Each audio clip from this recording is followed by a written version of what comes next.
In the year 1405, a Chinese explorer by the name of Zheng He set off on the first of what are believed to have been 7 voyages of discovery that he would lead over a period of 28 years.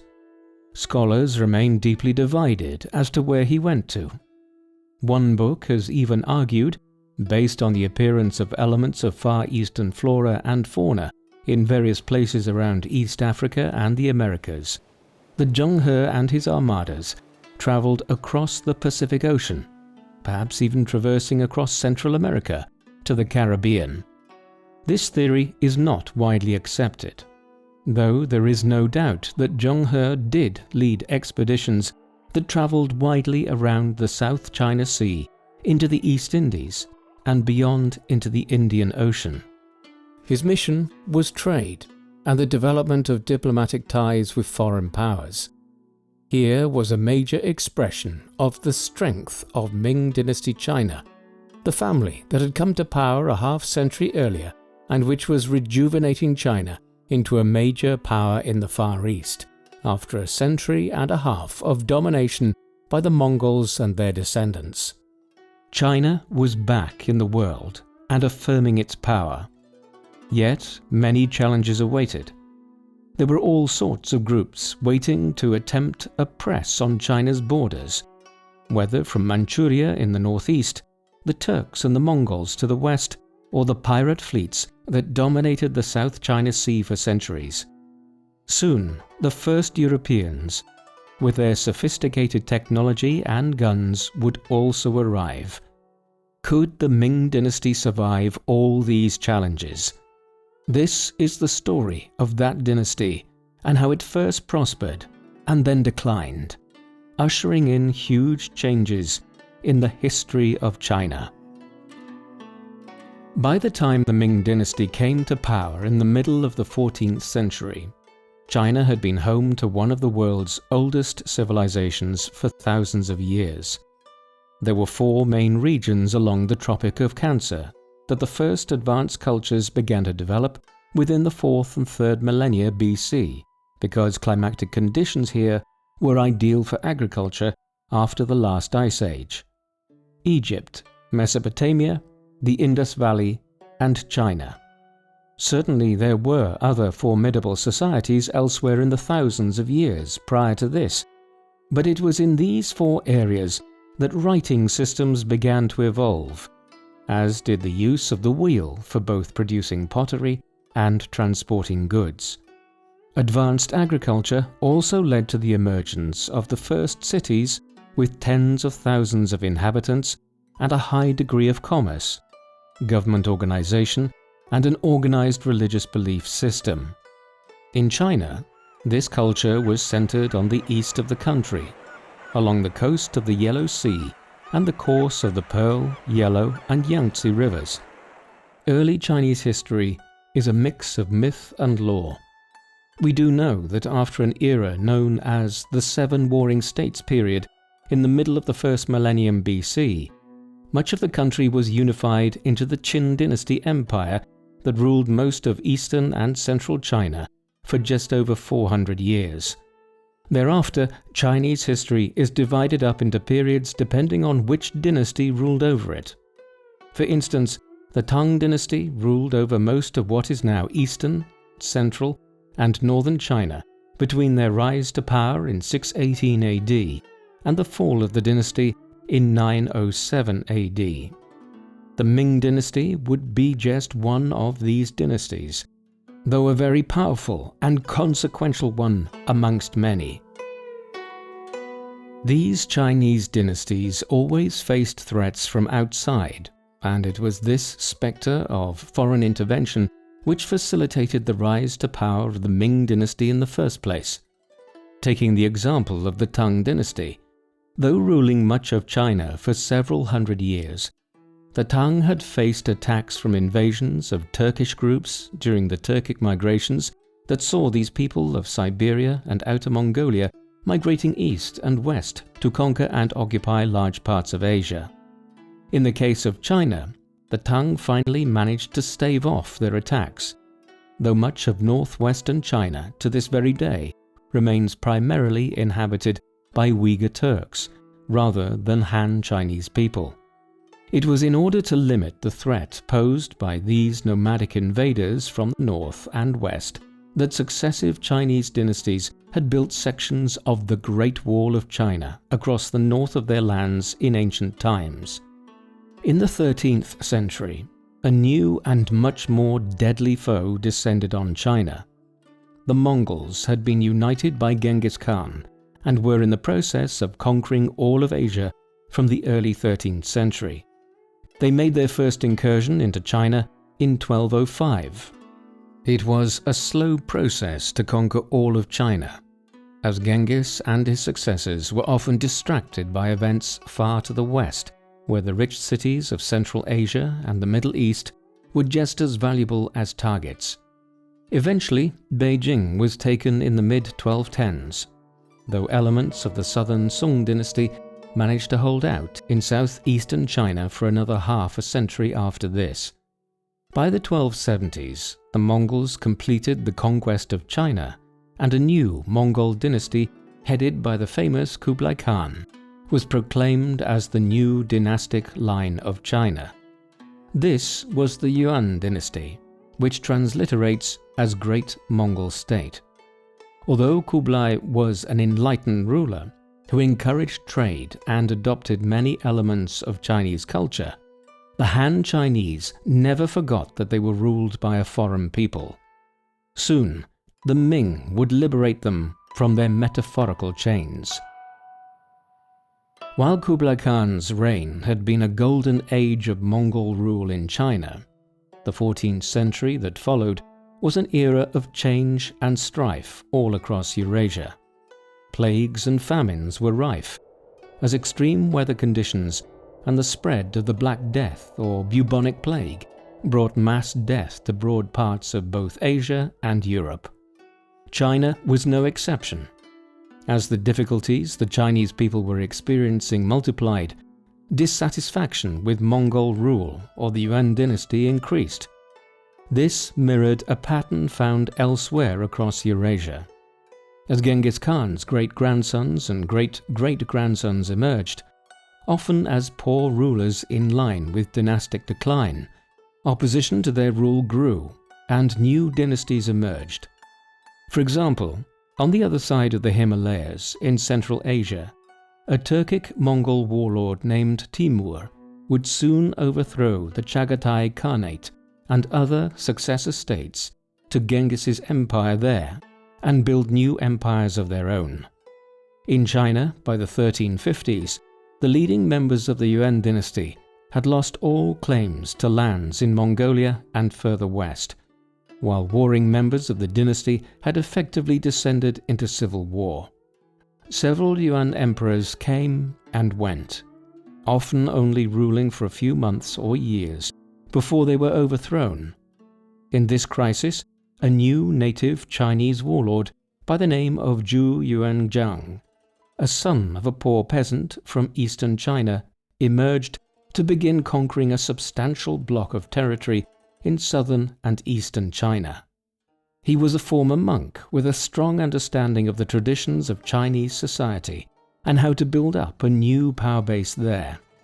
It was during the Red Turban Rebellions that began in 1351 in China, and during which Zhu's monastery was burned down, that he began his ascent to power. Zhu rose through the ranks of a local peasant army in the years that followed. By the middle of the decade, he was in command of his own small army and used this to conquer the city of Nanjing in 1356. Nanjing is a highly important city. At various times in Chinese history, the capital has been located here, and it is a southern counterpoint to the primacy of Beijing in the north. At this stage, Zhu continued to offer his allegiance to the Red Turban leadership against the Yuan government. As things progressed, though, over the next few years, this loyalty wore down. Zhu continued to conquer more and more territory until he had built up a state for himself within southeastern China. Eventually, divisions emerged, and Zhu came to blows with his erstwhile allies at the Battle of Lake Poyang, which played out over several weeks in the autumn of 1363. Thereafter, he declared himself to be king of the state of Wu.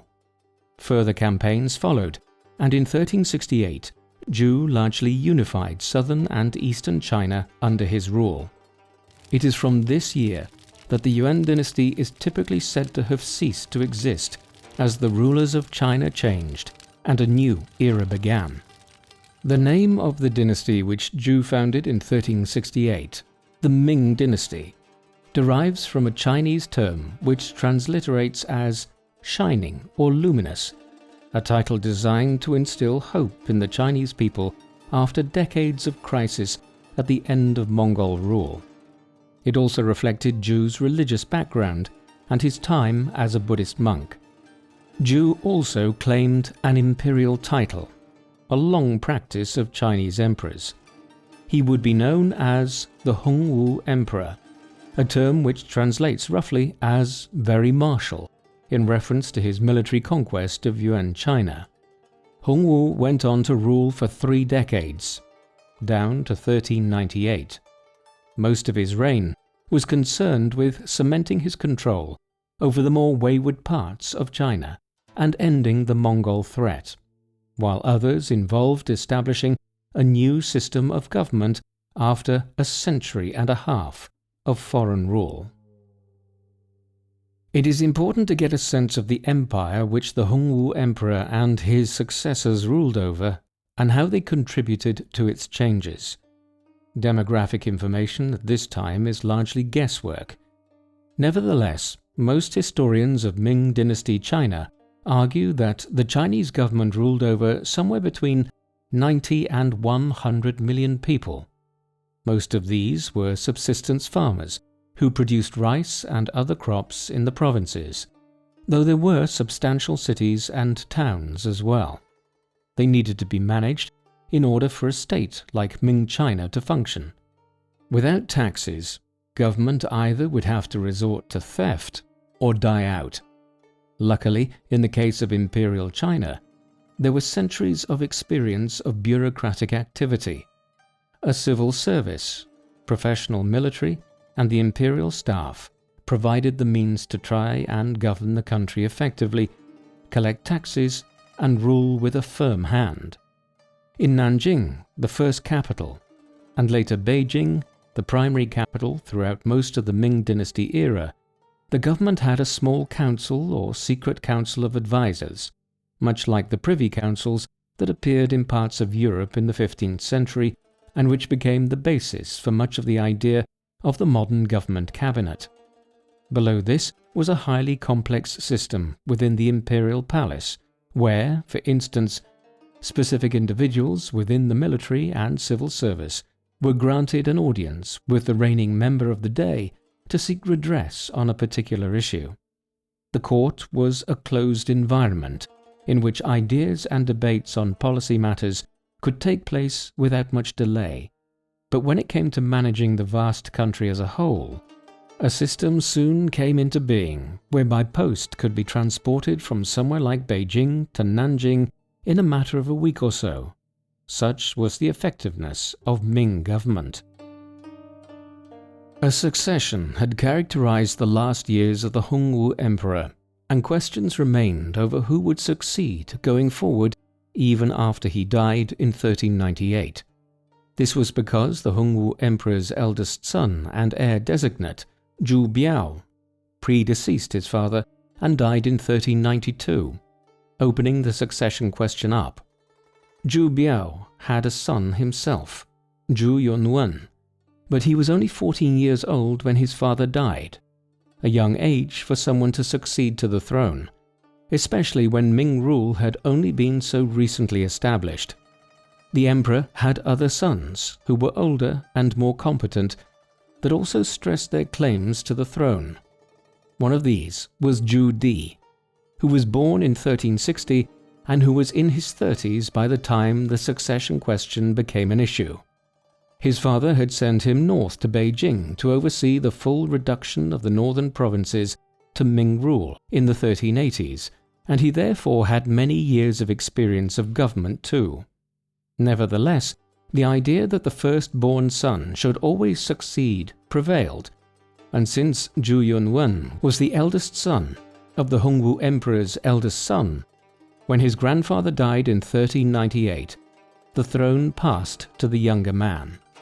He took the title of the Zheng He Emperor. His uncle never accepted the succession, and war broke out almost immediately between the Zheng He Emperor and Zhu Di. This culminated in Zhu Di marching on Nanjing, which the Hongwu Emperor had established as the early Ming capital in 1402. The city was seized after the imperial precinct was set on fire. The Zheng He Emperor allegedly died in the fire, though he may have been simply murdered. Then Zhu Di claimed the throne and pronounced himself as the Yongle Emperor, the third Ming ruler. This background on the rise of Zhu Di to the throne is important, for the Yongle Emperor went on to become arguably the most important and successful ruler of the Ming Dynasty. The name Yongle means perpetual happiness, and so Zhu Di, in choosing it as his imperial name, was proclaiming that the era of strife that had overthrown the Yuan dynasty, established the Ming, and then seen him replace his nephew as emperor in the succession crisis, was at an end. It was not an empty statement. As we will see presently, his reign was important in terms of China reaffirming its position as a great Asiatic power and engaging in a series of remarkable explorations, as well as for the building work and infrastructure development which he oversaw. Elsewhere, the Yongle Emperor reformed elements of Chinese society, rehabilitating a number of tribes and clans that had been marginalized through the collapse of Yuan rule and the Civil War. He promoted several of his most loyal followers as regional lords, and he established new levels to the nobility. New ranks and titles were created for those who served the state in the army or otherwise over a long period of time. The idea of all this was to cement Ming rule and bring about stability. He also rehabilitated the system of civil administration, whereby skilled bureaucrats and scholars were actively cultivated and then drafted into the government to run it either centrally or regionally. This is necessary for a large state to function properly. Without skilled civil servants, things as elementary as the collection of taxes collapse, and problems start to mount as the state cannot pay for its business. Finally, the Yongle Emperor also introduced a number of military reforms. The early modern era in Europe is known for the military revolution, as firearms and cannon were introduced across the continent. The same process was playing out on the other side of the world. Rudimentary hand cannons were introduced, and new training schools and methods to professionally train soldiers were established. Amongst the most significant of all the Yongle Emperor's works was his development of the Forbidden City. The Ming capital had been established at Nanjing in the south during the reign of his father, the Hongwu Emperor. This decision was largely taken because it was the first major city which he had conquered, all the way back in 1356, on his ascent to power. Later, he established the Ming government there. But the Yongle Emperor wanted to relocate to Beijing, in large part because he had ruled part of his father's realms on his behalf from there in the 1380s. It also allowed him to prioritize the power base he had built up there over many years. As a centerpiece of the new capital, he constructed a grand palace complex, what is known as the Forbidden City. Construction on this began in 1406 and was not completed until 1420, when the Yongle Emperor moved the government to Beijing permanently. To have called it the Forbidden City rather than the Forbidden Palace was apt. This was not a palatial complex, but an entire sprawling network of buildings meant to hold the rooms, offices and buildings of everybody involved at the Ming court. It is comparable in ways with the palace which Louis XIV of France ordered the construction of at Versailles, outside Paris, 2.5 centuries later. There were upwards of 8,900 rooms in many buildings within the Forbidden City.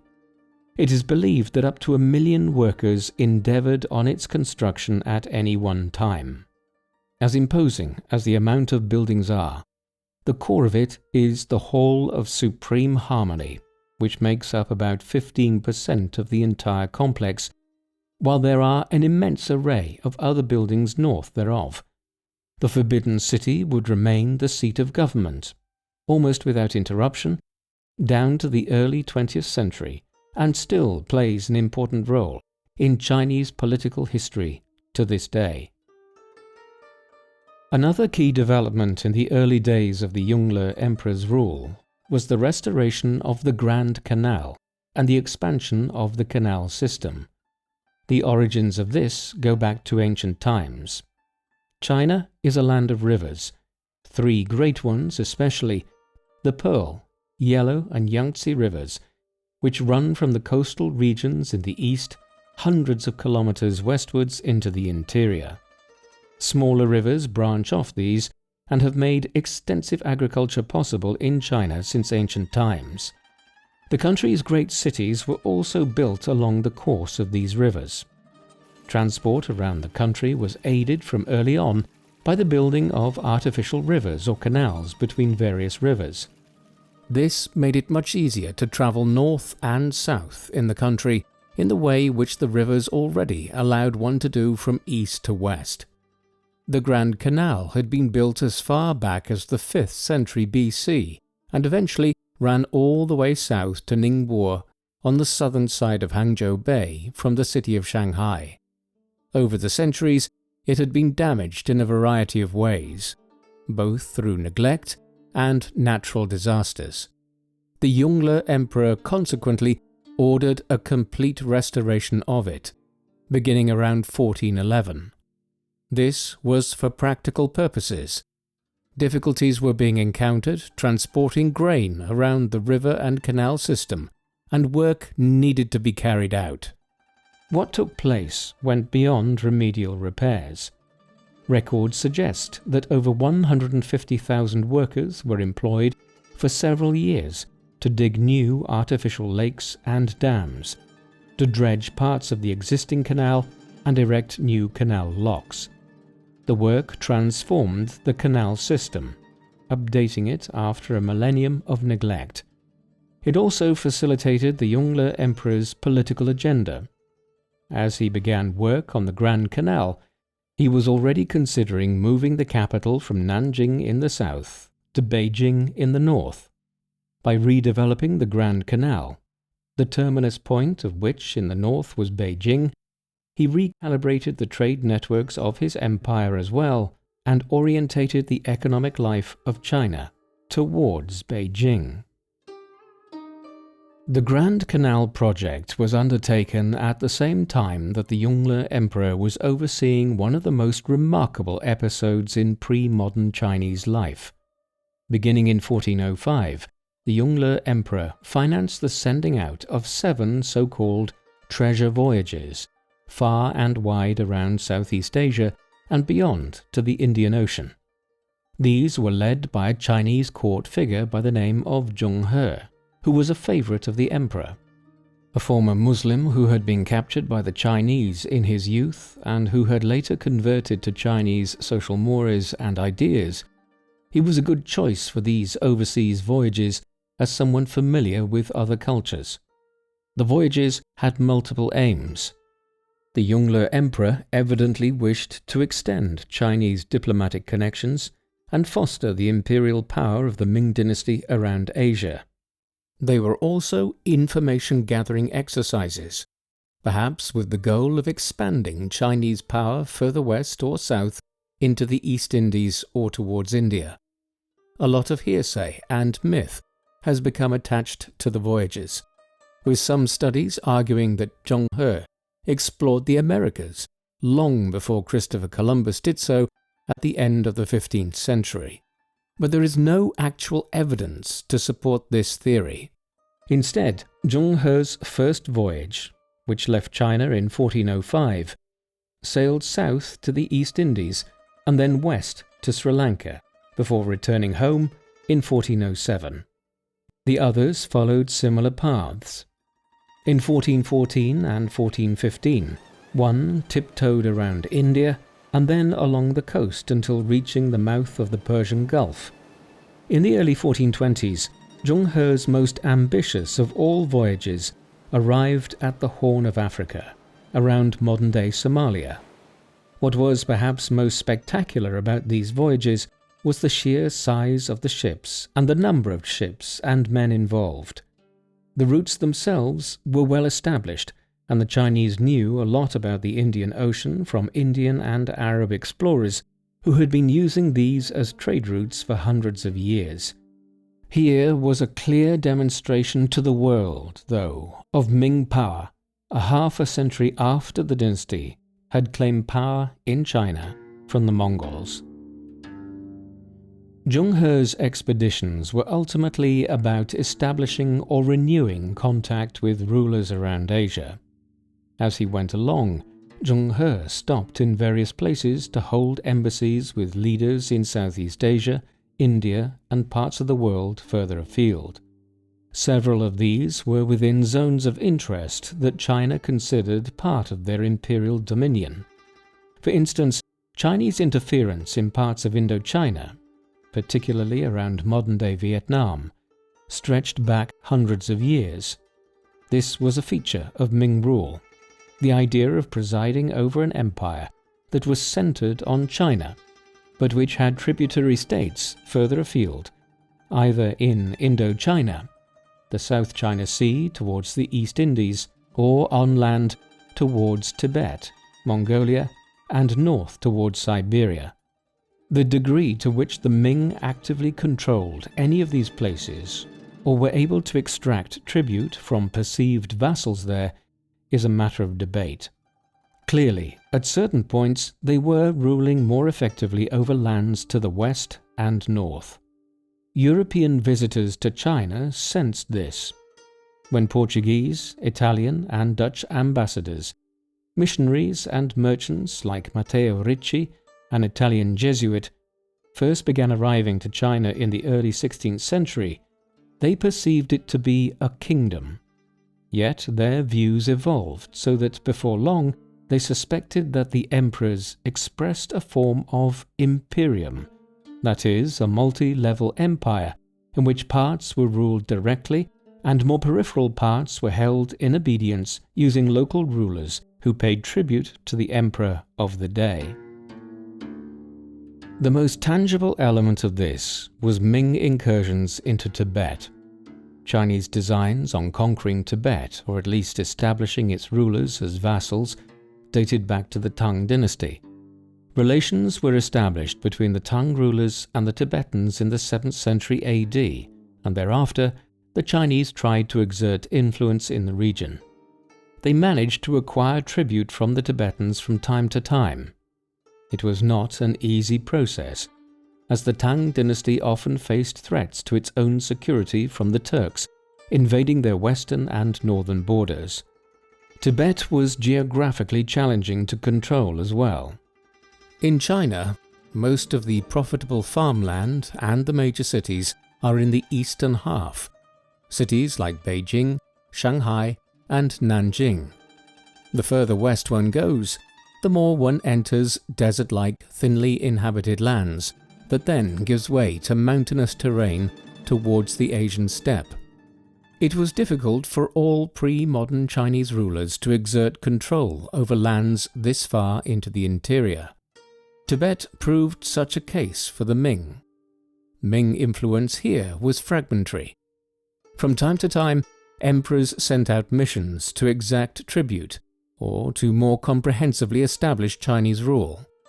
The History of Ming, a large historical work written in Qing dynasty times, argued that the Ming established a kind of imperial government in Tibet, complete with a government bureaucracy, taxation, and the like. We also have a number of maps which the Chinese made of Tibet. This is important. Maps were instruments of imperial control in the early modern period. If you wanted to more effectively rule over a land or conquer it, you needed to know its geography. There were also frequent missions over and back between Beijing and Tibet. Several Ming Dynasty emperors had lamas, which are native to Tibet, at their court. Invitations to come and pay homage to the emperors in Beijing were extended to numerous Tibetan leaders. But despite all of this, the definitive sense we get is that Tibet was not a constantly conquered part of the Chinese Empire under Ming rule. It was an independent nation on the periphery of China that paid tribute to the Ming rulers from time to time, most likely to simply avoid them exerting greater direct control over Tibet. The Ming era certainly saw a distinct art and culture emerging in China. Furthermore, this was shaped by imperial patronage. It did not happen organically and was the byproduct of an explicit artistic sense amongst the rulers of the Ming dynasty and the senior figures at their court, who provided patronage in the form of bed and board, materials and training while they attended the artists' school of Beijing. As is the case with any period of Chinese, Japanese or Korean history over the last several thousand years, calligraphy, whether in the shape of calligraphic art or writing, was absolutely central to this. The ability to write elegantly or producing art that had calligraphic elements to it was one of the highest expressions of culture in the Far East. A number of emperors are even known to have trained and practiced as calligraphers themselves, and it was central to court culture.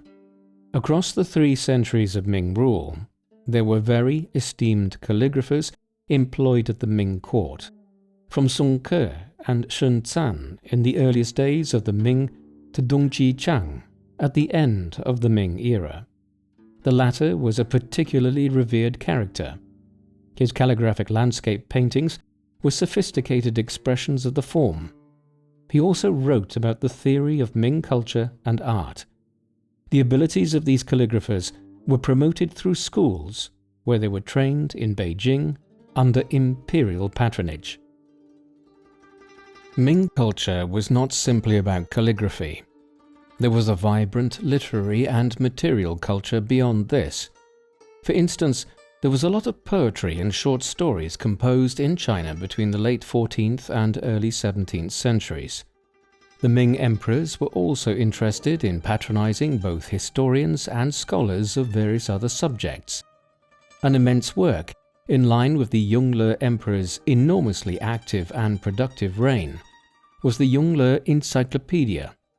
This was more of an act of archival construction rather than a multi-volume study. Nearly 23,000 manuscript rolls, making up over 11,000 volumes of different texts, were collated together over many years. Though almost unknown about outside specialist circles, this vast collection was a major Ming-led effort to construct a library of all of China's pre-existing literature and scholarship. At the same time, new texts were being prepared by the Ming on a number of subjects. The Chinese were particularly informed about medicine, and had their own tradition of this, one that still exists today. A Chinese scholar, Li Zicheng, compiled the Ben Cao Gang Mu in the late 16th century, a name which transliterates to the basis of medicine. It was basically an encyclopedia of Chinese medicine. Though they would never take off as a popular medium of writing and publishing in the way which they did in Europe during the exact same time period, newspapers of a kind were also produced in Beijing in the late Ming era. Finally, the Ming continued the tradition of producing fine porcelain in the shape of vases and crockery, and with the distinctive blue and white, or green and white, red and white, or yellow and white designs. This Chinese porcelain was one of the most sought-after goods from Asia in Europe during the 16th and early 17th centuries, a fascination which continued down to the 19th century. All of this is not to suggest that the Ming state did not face crises and threats. While it was a strong state and ruled powerfully for over 2 centuries, it was also a very large one, and this made it vulnerable to local rebellions and insurrections. A good example is the crisis of the Tumu fortress. This occurred in the late 1440s when an Oirat Mongol leader by the name of Esen Taishi launched a multi-pronged attack into northeastern China. The Ming Dynasty advisor and government leader at the time, Wang Zhen, led an army westwards to meet the threat, only to be soundly defeated in the battle near the Tumu fortress in September 1449. The Emperor Yingzong had campaigned with him and was captured after the fighting. This began a period of grave internal conflict, not only as Yingzong needed to be rescued, but also because a violent faction arose within the court to try and remove Wang Zhen and his followers from power in Beijing. Hence, the Ming government was mired in a civil war for much of the 1450s. Sporadic elements of this continued into the 1460s. On the 7th of August 1461, a general by the name of Cao Qin launched a brief rebellion in Beijing itself. This was after the Yongle Emperor, who had fallen from power after being captured back in 1449, had reclaimed the throne. Cao Qin was one of several generals who feared reprisals for his past disloyalty. The rebellion was quickly crushed that day, and many were executed or ordered to take their own lives. The whole series of revolts and setbacks, from the late 1440s down to the early 1460s, points towards how a crisis of leadership and regional revolts could destabilize even a powerful dynasty like the Ming temporarily. The Yongle Emperor is just one example of a Ming dynasty emperor whose rule brought instability and weakness. There were others, the most notable in the 16th century being the Zheng Emperor. What was worse, he ruled for 46 years, from 1521 to 1567, a huge length of time for a tumultuous reign to have been playing out. It all started inauspiciously. The new emperor had never been in the direct line of succession and was a cousin of his predecessor, the Chongzhen Emperor. A kind of constitutional crisis erupted when the Chongzhen Emperor died in 1521, and it was 3 years before the Zheng Emperor cemented his rule in the Forbidden City at the end of what became known as the Three Rights Controversy. Perhaps it was owing to these negative early experiences with court intrigue that the Zheng Emperor took the peculiar decision to move the court to a new palace which he had built in the West Park in Beijing. He relocated there in 1542, a telltale sign that court divisions and intrigue continued to shape the reign even 18 years after the Three Rights Controversy had ended. In the north, there were incursions along the borders by the Mongols and others. We must remember that directly north of China in those days, in Siberia, were lands that no Russian would try to claim for a very long time. Wild nomadic tribes often emerged out of the cold wastelands here to raid southwards. Yet, all of these issues were eclipsed by the dramatic escalation in piracy in the South China Sea and the Yellow Sea during the Zheng Emperor's reign. Thousands of boats preyed on shipping here on an almost constant basis during the reign. In the midst of the Zheng Emperor's reign, Ming Dynasty China was also hit by one of the worst natural disasters of the early modern era. On the 23rd of January 1556, an earthquake measuring between 7.5 and 8 magnitude, depending on the barometers used, struck the province of Shanxi in central China, well inland to the west of major cities like Shanghai. This was one of the worst earthquakes to ever occur in terms of sheer destruction and mortality. Natural disasters like earthquakes and tsunamis are more destructive based on the built environment where they occur. If a relatively weak earthquake occurs in a city full of skyscrapers, it will cause more damage than a much stronger earthquake that happens in an uninhabited part of Alaska or Siberia. In the case of the Shanxi earthquake of 1556, there was a tradition in this part of China in the 16th century of adapting loess cliff plateaus with cave mouths into housing. This is where entire towns are often built into hillside caves and the like. The earthquake hit these communities very badly. Cave homes collapsed in. In other cases, the mouths of such homes were sealed and people were trapped inside. In the weeks that followed, with tens of thousands of people having been killed or displaced, agricultural production collapsed and famine conditions set in. It is always highly speculative to try and work out estimated deaths from a natural disaster like this when it occurred centuries ago, at a time when there were no demographic records with which to assess the number of dead and living afterwards. But historians believe the earthquake could have caused upwards of 100,000 deaths immediately in late January and early February 1556, while in the months that followed, hundreds of thousands more died from famine and associated issues. Local rivers were even rerouted by the earthquake, destroying irrigation methods used to grow staple crops like rice. It was one of the foremost calamities the Ming Dynasty had to deal with in its 3 centuries in power in China. The Shanxi earthquake occurred right around the time that China was experiencing a new form of contact with the people of Europe. This was happening in large parts of the world in the 16th century, like the east coast of North America, Central and South America, parts of coastal Africa, India, the East Indies, and Japan. Unlike most of these other regions, though, China had long-standing contacts with the people of Europe. European traders like Marco Polo had voyaged across the Silk Roads of Central Asia to China in the era of the Yuan Dynasty, while the Mongol Empire had been so large that it connected China all the way to the Mongol territories in what are now southwestern Russia and Ukraine in the 13th century. A different form of European contact began, though, in the middle of the 16th century. The Portuguese had found their way around Africa and across the Indian Ocean to Asia by sea, right at the end of the 15th century.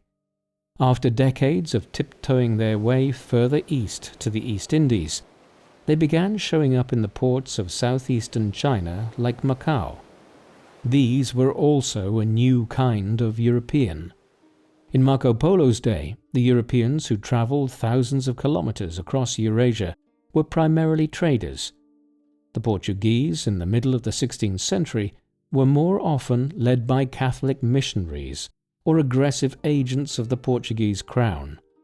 Later, they were joined by Spanish, Dutch, and English explorers who all wanted to get their hands on the silk and spice trade, and also to try and convert the rulers of the Far East to their own brand of Christianity, be it Catholic or Protestant. It took a long time, but eventually in the 1580s, Italian Jesuits like Michele Ruggieri managed to gain entry to Beijing. Problems would emerge before long. Centuries later, the Europeans would invade and begin carving off bits of China's coast as their own personal trading colonies in the Far East. That lay in the 19th century, though, and the Europeans were actually a fairly congenial element in Ming Dynasty China, although eventually the Portuguese were restricted to trading through one port in the southeast, Macau. The same could not be said for some of the adversaries the Ming emperors faced in the north of their realms. After the collapse of the successor states to Genghis Khan's vast empire, new groups emerged along the Asian steppe. The empire of Timur and his successors sometimes tried to raid eastwards into the western extremities of China. New confederacies of Mongolian tribespeople raided into northern China. As the Chinese suffered serious defeats from time to time from these attacks, the Ming emperors began investing in repairing and expanding the Great Wall of China, which had first been built in antiquity to guard against attacks from the north, and which had periodically been restored by various dynasties over the centuries. The Ming expansion of the Great Wall was amongst the most significant. It's difficult for historians and archaeologists to precisely establish which sections of the Great Wall of China date to which period, but it's clear all the same that thousands of watchtowers and hundreds of kilometers of the wall were either built or significantly restored under the Ming Dynasty. The late 1560s saw a few years of intense work, as the Ming government sought to protect the agricultural land to the south, in places like Liaodong province, from incursions by the Mongols and others. So successful was the defensive investment that for a time in the second half of the 16th century, the Ming rulers were not just able to defend their northern frontier, but even captured further land north of the wall.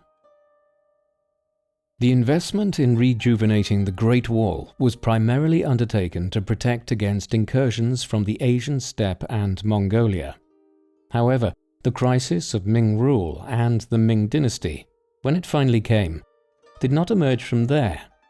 It came from within the Chinese state itself and from Manchuria, the region of China which lies north of the Korean peninsula and south of eastern Russia. The crisis began with the accession of the Yongle Emperor in 1572. He was just 8 years old when he succeeded his father, the Chongzhen Emperor, who had died prematurely after a short reign.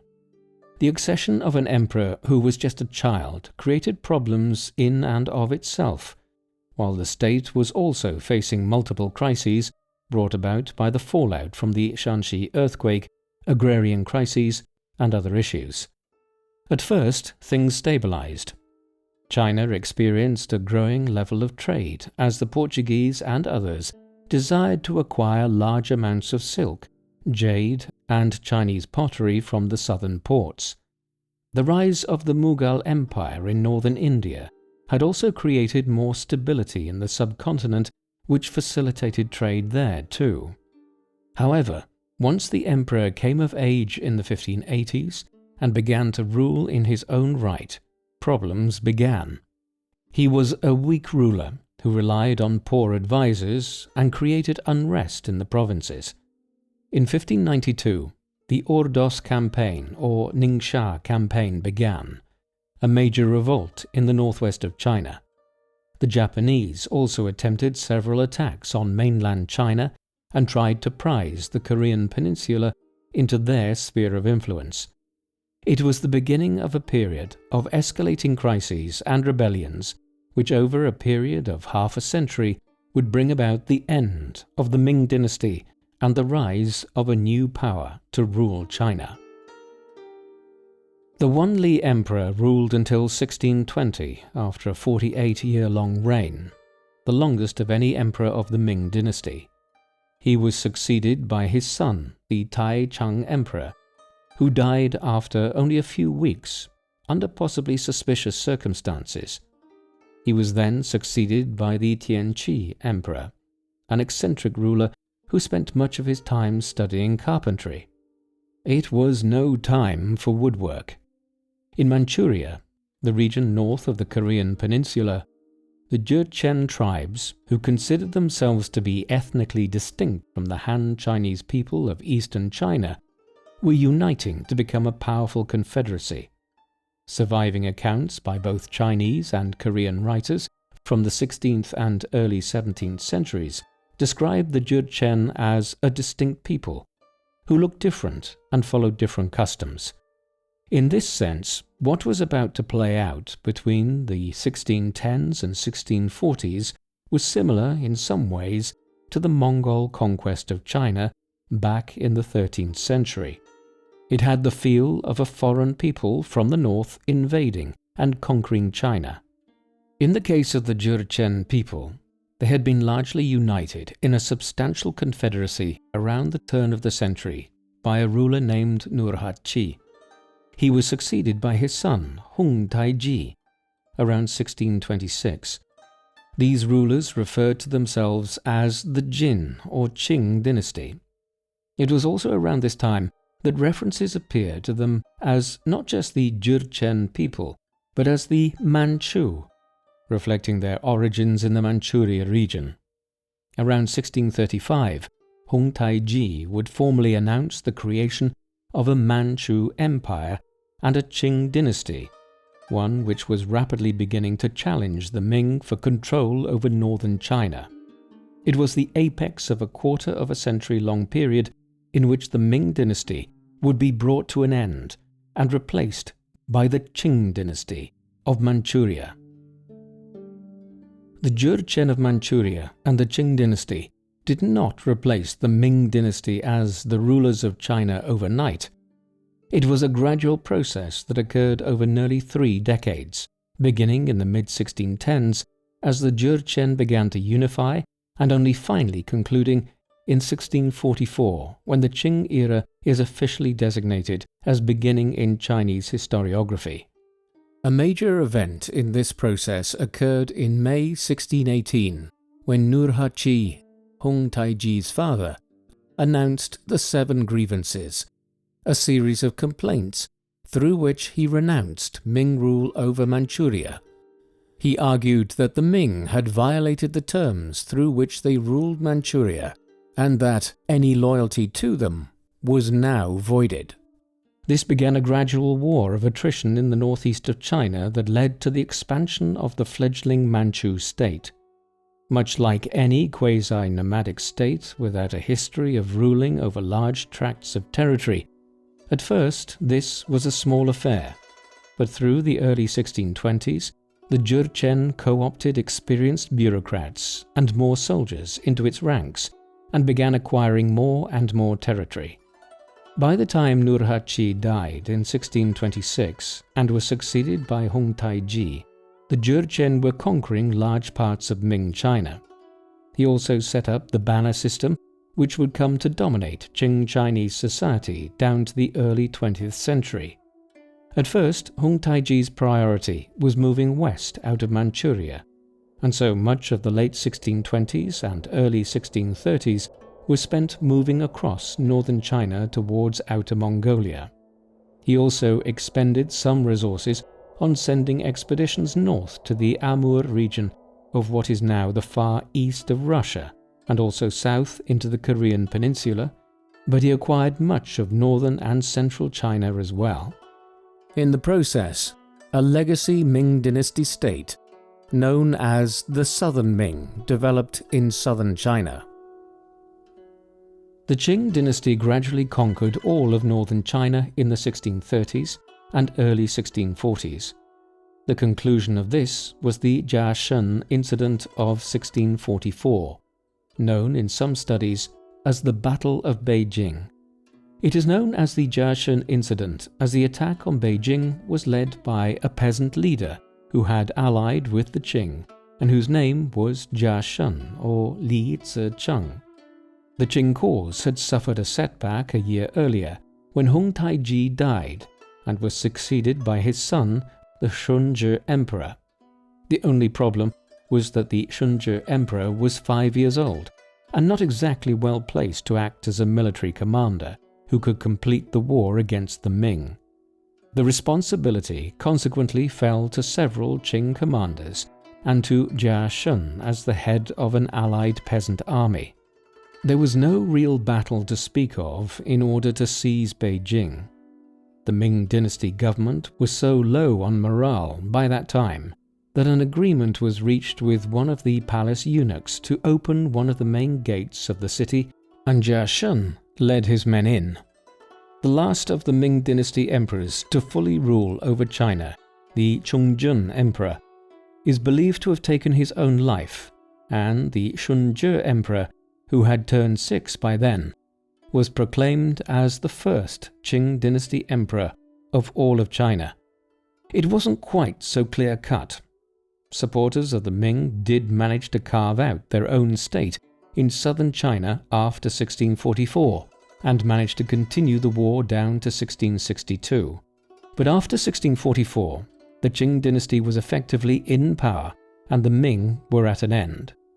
The last of the southern Ming fled to the island of Taiwan, where the Prince of Nanjing continued to express his rightful claim to rule China as the Ming Dynasty Emperor until his death in 1683, in what is an interesting parallel to the nationalist flight to Taiwan in 1949 at the end of the Chinese Civil War.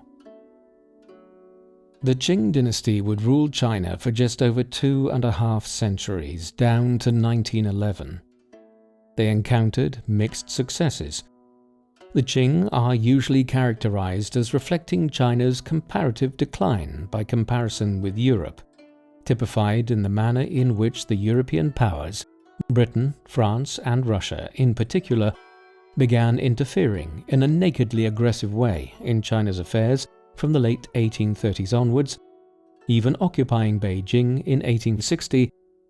Thereafter, China completely failed to modernize in the manner which Japan did.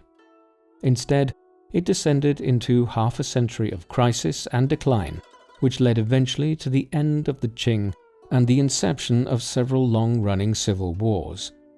But this is only half the story of the Qing. In the 18th century, after solidifying their control over China, they actually expanded quite aggressively, launching wars towards the Himalayas and commanding enormous fleets in the South China Sea to try and curb the huge pirate armadas that were operating there.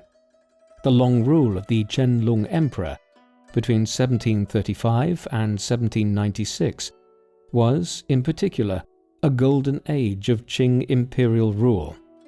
Thus, like the Ming before them, the story of the Qing would be more complex than is sometimes suggested. The Ming dynasty was an era of contrasts in China's long history. It began in less than auspicious circumstances. China had come under foreign rule by the Mongols in the 13th century, and then Mongol rule, after a brief golden age under Kublai Khan, had descended into famine, regional war, instability, and periodic plague pandemics. The crisis created the conditions for Zhu Yuanzhang to build up a power base in southern and eastern China and then claim control over all of China. In the century that followed, he reasserted China as a great power, the foremost in the Far East. The peak of this was seen during the reign of his son, the Yongle Emperor, who launched the voyages of Zheng He over a period of nearly 3 decades in the early 15th century. Many myths have become attached to these voyages. While we can probably dismiss the more outlandish claims about the Chinese voyaging to the Americas, it's reasonable at the same time to conclude that these voyages were an expression of Ming imperial power around the Far East and south and westwards to the East Indies, to India and beyond to the Middle East and the Horn of Africa. This was the heyday of Ming power. In the 16th century, natural disasters like the Shanxi earthquake of 1556 and the arrival of the Portuguese and other Europeans to the ports of southern and eastern China augured ill for Ming China. In the end, though, it was not earthquakes or foreign adversaries which scuppered Ming rule. Instead, it was the emergence of a rival power from Manchuria. After decades of instability, the Ming dynasty collapsed in the middle of the 17th century, and the Qing dynasty came to power, the last major dynasty of Chinese imperial history. What we should not assume is that the Chinese closed off their nation from the world under Ming rule. They attempted, like the Joseon Kingdom of Korea and the Tokugawa shogunate in Japan, to limit their exposure to European missionaries and culture. But ultimately, China's isolation from the West and its later crisis from the late 1830s onwards were the result of a much more complex set of historical circumstances. Before any of that happened, the Ming Dynasty was one of the last eras during which China was a more formidable power that expressed its imperial claims all over Asia. What do you think of the Ming Dynasty? Was this the last great era of imperial China, or did the Qing dynasty manage to have its own golden age for a time in the 18th century? Please let us know in the comment section. And in the meantime, thank you very much for watching.